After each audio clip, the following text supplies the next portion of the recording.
Halo, apa kabar adik-adik kelas 4? Berjumpa kembali dengan Pak Lukman. Kali ini kita akan membahas pembelajaran ketiga pada subtema 1, tema 1 kelas 4 SD. Dalam pembelajaran ketiga kali ini, mata pelajaran yang ada yaitu kita akan membahas mata pelajaran IPA dan Bahasa Indonesia, yaitu ada pada halaman 34 sampai dengan halaman 45. Bisa adik-adik sambil dibuka buku tematiknya halaman 34 sampai dengan 45 pada tema 1. Apa saja yang akan kita bahas? Yuk kita lanjut. Indonesia memiliki banyak permainan tradisional yang sangat menarik. Banyaknya jenis permainan tradisional ini menunjukkan keragaman budaya yang harus kita jaga. Ya, Indonesia sangat beragam budayanya. Banyak sekali keragaman budaya yang ada di Indonesia. Alat-alat musik tradisional yang ada di Indonesia nih, salah satunya yang dipegang anak ini yaitu apa, alat musik tradisional apa? Nah, silakan adik-adik cari sendiri. Ini termasuk alat musik tradisional. Bunyi yang dihasilkan suatu benda berbeda-beda. Tentu demikian pula dengan bunyi yang dihasilkan oleh alat musik tradisional. Setiap benda pasti memiliki bunyi yang berbeda-beda. Mungkin saja saat ini adik-adik memegang meja, bisa adik-adik ketuk mejanya maka menghasilkan bunyi yang berbeda. Nah, di alat-alat musik tersebut tentu beda-beda dong ya. Mari kita lanjut. Masih ingatkah adik-adik dengan alat-alat musik tradisional ini? Semua alat musik di atas memiliki bunyi yang berbeda dan cara memainkannya pun berbeda-beda ya. Tentu masih ingatkah adik-adik dengan alat musik yang ini? Saluang. Nah, cara memainkannya yaitu ditiup. Nah, kemudian yang kedua ini ada alat musik tradisional kecapi, dengan cara memainkannya dipetik. Kemudian ada kendang, nah cara memainkannya dipukul. Kemudian yang terakhir ini ada angklung, cara memainkannya yaitu dengan cara digoyangkan. Nah, semua alat musik ini tentu memiliki bunyi yang berbeda-beda. Tapi yang kita pelajari sekarang bukan tentang alat musiknya, bukan alat musiknya yang kita pelajari, melainkan bagaimana bunyi. Nah, bagaimana bunyi dari alat musik tersebut bisa sampai ke telinga kita. Nah, alat musik saluang, kecapi, kendang, angklung semua memiliki suara yang berbeda-beda. Nah, bagaimana sih suara-suara tersebut kok bisa sampai dengan telinga kita, sampai ke telinga kita ini? Yuk kita lanjut mengenai bunyi. Masih ingat ke adik-adik atau perlu diingat ke adik-adik tentang pernyataan berikut mengenai bunyi? Bunyi itu dapat merambat melalui benda padat, bisa merambat melalui benda cair, bisa merambat melalui benda gas juga. Akan tetapi bunyi tidak dapat merambat pada ruang hampa. Jika kita keluar angkasa, ruang hampa udara di sana, maka suara di sana tidak bisa merambat. Artinya orang lain tidak bisa mendengarkan suara kita. Nah, di muka bumi ini banyak sekali suara padat, cair, dan gas, sehingga kita bisa menerima bunyi dari setiap benda yang ada.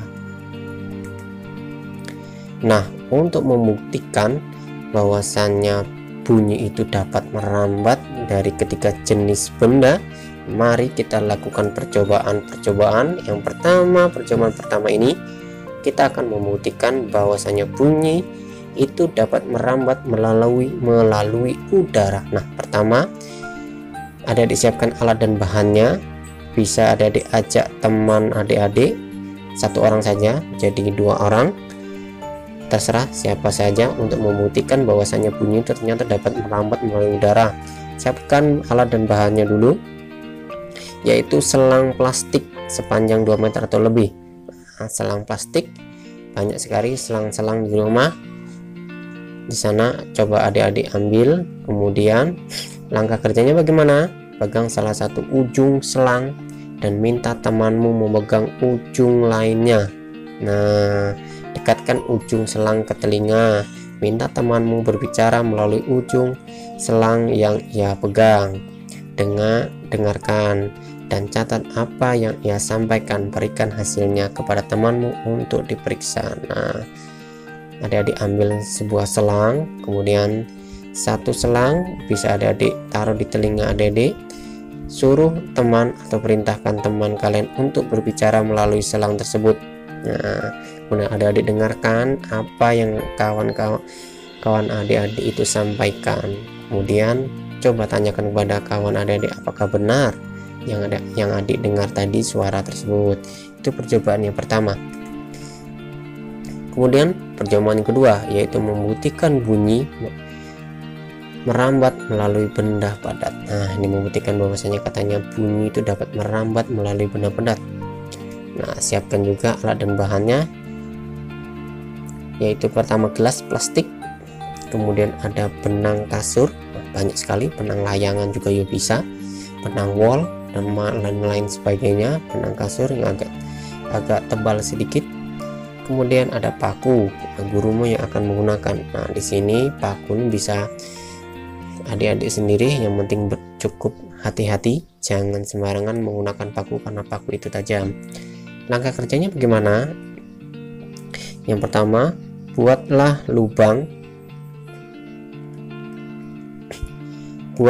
satu lubang kecil dengan ujung paku di tengah dasar gelas plastik. Jadi gelas plastiknya adik-adik bolongin bagian belakangnya, bolongin kecil aja menggunakan paku tadi. Potong tali kasur sepanjang 2-3 meter. Nah, kemudian tali tadi, benang kasur tadi atau benang layangan juga boleh, dan dipotong sepanjang 2 atau 3 meter.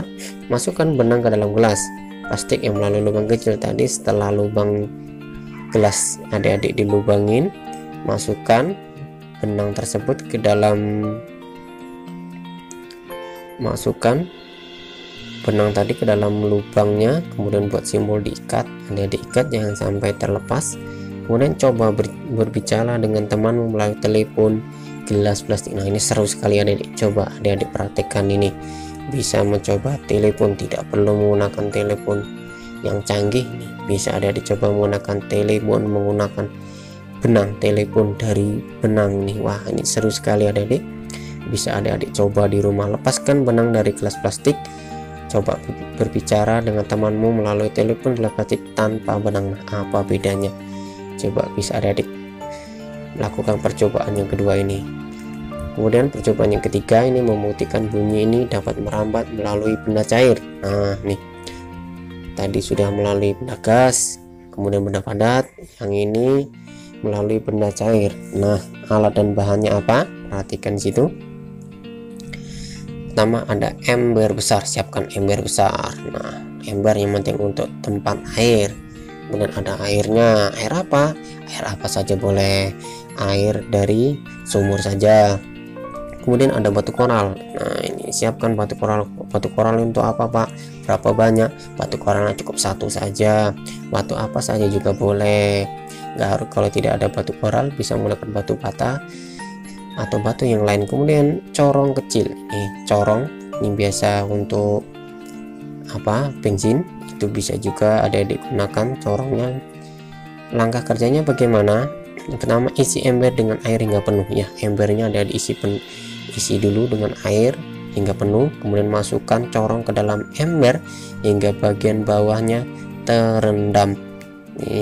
Masukkan itu seperti gambar tuh, masukkan, usahakan corong tidak menempel pada embernya.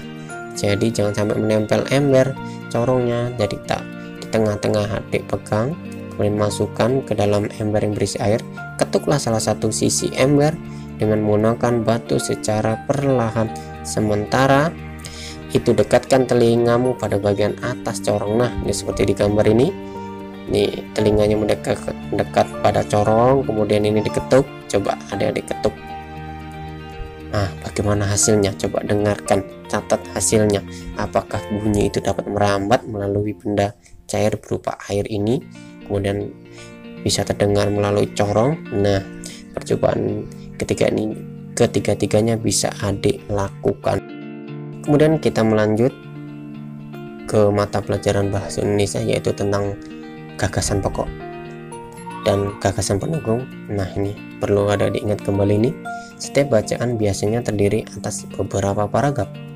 Setiap paragraf memiliki gagasan pokok yang didukung oleh gagasan pendukung.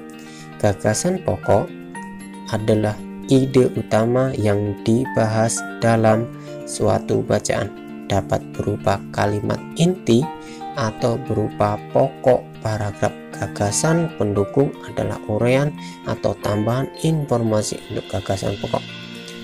Perlu diingat kembali, gagasan pokok itu bisa muncul pada awal paragraf, bisa juga di tengah paragraf maupun di akhir paragraf. Namun biasanya gagasan pokok ini lebih sering muncul pada awal paragraf. Gagasan pokok atau kalimat utama atau ide utama.